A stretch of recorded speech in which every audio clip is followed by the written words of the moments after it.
be talking about episode 2 of season 1 of The Wheel of Time, and I probably should be writing down the titles of the episodes, but I'm not, so it's just going to be called episode 2.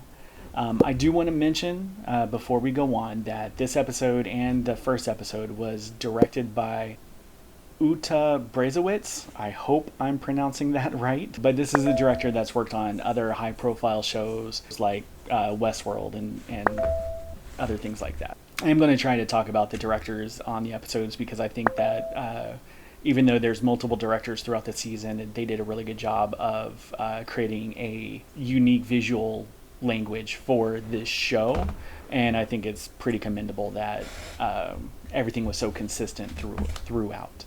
So we're going to start with the cold open, in which case we're introduced to the Children of the Light, also known as the White Cloaks.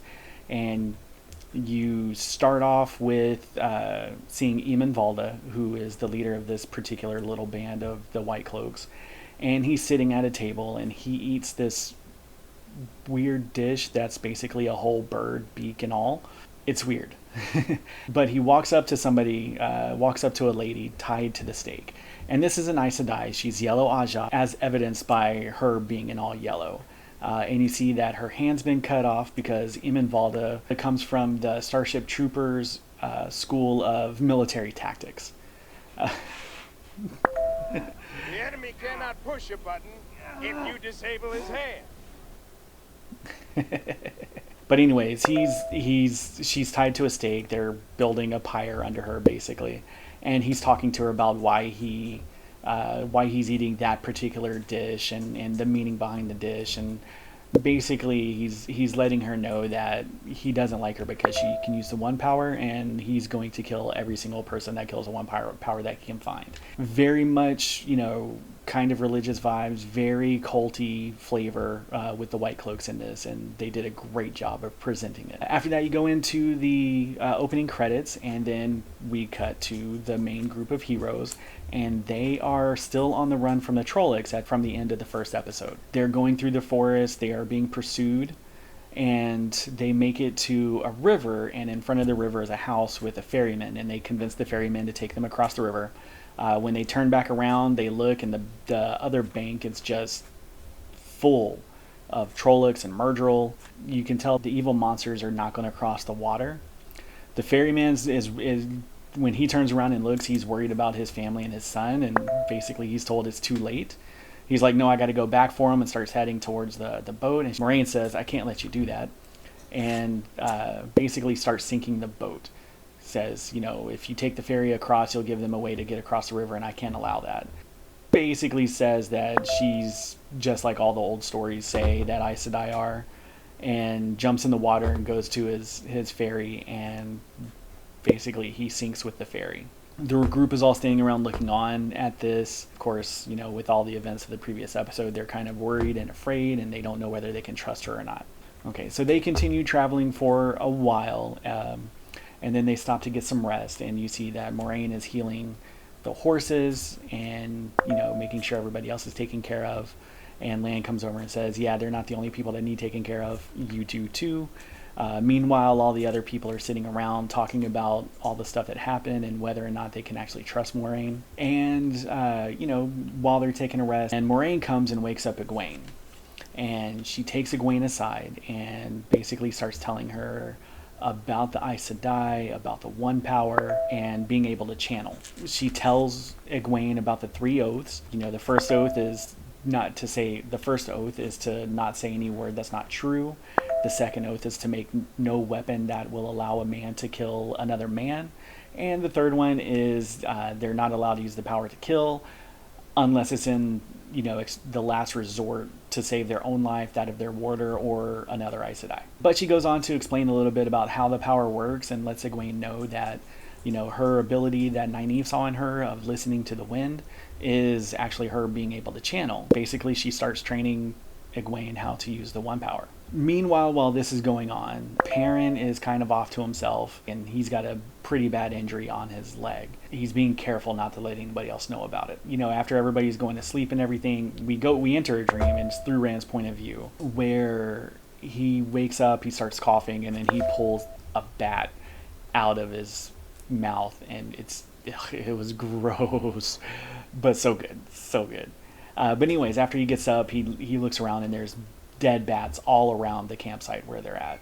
And Moraine looks at this and sees what's going on, asks them if they've had any dreams. They tell him about the dream.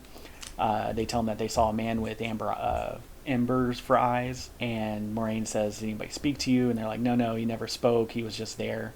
And all three of them had the same dream. All three of them saw this man. Then, Moraine's like, okay, we got to keep moving. The Trollocs are still out there. They're still after you. We're going to keep going. And Rand gets really angry and blows up at her. And he's like, hey, listen, you show up, then they show up. You tell us we have to leave. They're still chasing us. What's going on? Are you some kind of evil person? Basically. And, she just very calmly says, I oppose whatever the Dark One wants. And if the Dark One wants you, I oppose that. I will take you to safety away from them. If you won't come, I'll make sure that you don't go anywhere. So after Moraine tells them that, like, hey, the Dark One's after you, I oppose whatever he wants, I am going to kill you if you don't come along with me, or I'm just going to leave you here. Everybody's like, yeah, we should probably listen to her. And one of my favorite Matt-isms is in this episode, and he's basically like, yeah, she can throw fireballs from her fingertips, let's not piss her off. So they all mount up on their horses, and they continue their trek to where they're going, and they run across the White Cloaks that we saw from the cold open. This is a much larger group than what you saw, and you see that this is led by a different person, and he basically asked them some questions, what are you doing, where are you going, where are you coming from? Moraine says, I'm on my way to see a sister in the next town. We're trying to find we're trying to get away and stuff like that. And he sees that she's injured, where she got the spear through her shoulder in the previous episode. And she's like, you won't believe where I got it. Some big monsters, gave it to me. And he takes a look at the wound and says, yeah, you need to go to an Aes Sedai. That's the only thing that's going to save your life right now. Yeah, I mean, this is, this group of people, the White Cloaks, they hate Aes Sedai. And he's basically, yeah, you are going to die, and your only hope is to go to these people that we hate. But then Eamon Valda shows up and starts asking more and more questions, and just, you get this really creepy vibe. And then, Bornhald's like, yeah, so we're going to go this way. And Eamon Valda's like, no, I'm going to take my people in this other direction. And of course, he has like fanatical lines as they part, where he's like, they're like, go in the light. And they're like, yeah, the light needs no instruction from you. The light's going to do what it's going to do, and you don't have the input on that. I'll remember all your faces if I ever see you again. Goodbye. And then the group, of course, continues to travel on. Then we come up on one of my favorite scenes, and one that I'm so happy that they kept in the series. In the book, it takes place at in the town, in the Two Rivers. But here, of course, they couldn't do that for pacing reasons. So they put it here. And it's basically, Moraine tells the story of Manetheren, which is, in this world, it's an ancient kingdom. And it's a kingdom that stood up against the Dark One and the Trolloc armies during the Trolloc Wars that happened thousands of years ago. And it's just an epic tale of heroism, betrayal, and basically eradication of this kingdom and the people of this kingdom. But at the end, you find out that, the battle happened where everybody grew up. And this was part of their history that they didn't know about, even if it happened thousands of years before. And this was the moment when I was reading the books, this was the moment that I realized just how big of the world that Robert Jordan had created. And this was the moment I fell in love with the book itself. And I'm so happy that they kept this speech specifically in the show. So after that scene, you see it cuts to them a little bit later in the day. They're stopping for the night. Rand and Egwene are having another discussion about their future and what's going to happen with him deciding to be a wisdom. And now she's, basically she's thinking she's going to be an Aes Sedai. Rand has no idea what's going to happen, what his future holds. He's all frustrated, and basically he takes it out on her. Perrin kind of leaves the group for a little bit. He goes and, wanders around and does his own thing. But you see that he's being pursued by wolves. And they show up, and he gets, he's scared, he's apprehensive. But then one wolf steps forward and, such a good boy, starts licking his wound and cleaning it. So later on, everybody is asleep, and Egwene wakes up and she's looking around, and she looks up, and on this cliff overlooking the camp where they have, she sees the Myrtle sitting on the horse. And at that moment, Lan wakes up. Moraine is very out of it. She's not really waking up or anything.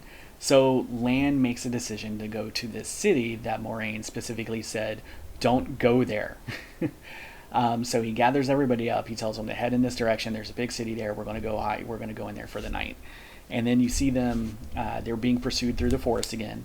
And they get to the city, and there's this huge wall with a huge crack in it, and everybody's leading their horses through the crack. And I think it's Matt kind of makes a comment who's like, why aren't the Trollocs coming in? What's going on? I don't understand. But they enter the city, and Lan leads them to this one particular building. He goes inside. He's carrying Moraine, and she's completely out of it. She has no idea what's going on. And he gives this big speech about this city, about how during the Trolloc Wars, this city was supposed to be the one that was supposed to come and help Manetheren, but betrayed them. And in their betrayal, they wound up getting extremely paranoid. They built the wall around the city, and then everybody turned on each other. And basically, the whole city was wiped themselves out. But it left behind a kind of stain, a kind of evil that we'll get to in a little bit. So he tells everybody to be careful, don't wander off, and that sort of thing. And yeah, for the most part, they don't. Matt and Perrin go and have a little chat. Matt basically sees Perrin kind of moping because he's still really upset about his wife, but Matt doesn't know what happened, and Perrin's not telling anybody. Matt tries to cheer him up by telling him a little story about a dagger that his wife made him and what it meant to him, and then proceeds to give Perrin the dagger that his wife made. Rand, kind of leaves the building that they're in and goes to a different one. He's looking around the city, and then it cuts to somewhere else in the city, and you hear an interesting audio cue that you should probably pay attention to, because you heard it in the first episode, and you'll probably hear it in a couple more. So as time progresses again, it's getting to be nighttime, and everybody's laying down trying to get some rest again. And Matt kind of wakes up and just starts wandering around the city, and he sees a place where there's a shadow, and he kind of walks towards it, and he finds this box. What's in the box? And in this box is a dagger with a ruby hilt, and he's basically all enthralled by this dagger. And then he hears a noise, and it cuts to basically the horses that they had parked outside of this building, and there's this basically shadow thing creeping along the ground, like growing along the ground, and one of them touched the horses, or one of the horses, and basically the horse starts weighing and nynning. It's very frightened, and then it starts just disintegrating. And of course the noise wakes everybody else up, and everybody comes and runs outside, and they see this creepy shadow thing, and they do a little loose footsteps to try and get away from it, and wind up getting separated, where Perrin and Egwene are on one side of this creepy shadow thing, and Rand and Matt are on another side. And it keeps growing, and it keeps coming for them. So they decide they have to book it, and they need to leave because they saw what happened to the horses, and they don't want to touch this thing. So they take off and go in different directions. Shows them running through the city. The creepy shadow thing is growing and taking over buildings, taking over streets and stuff like that, and they're just trying to get away. Perrin and Egwene wind up running to a wall, one of the walls of the city up on the ramparts. They're looking over. There's nothing but a river on the other side. The shadow thing is creeping towards them, just constantly coming towards them. So they decide to jump into the river and cross the river. Matt and Rand run in a completely different direction, still being pursued by the creepy shadow thing.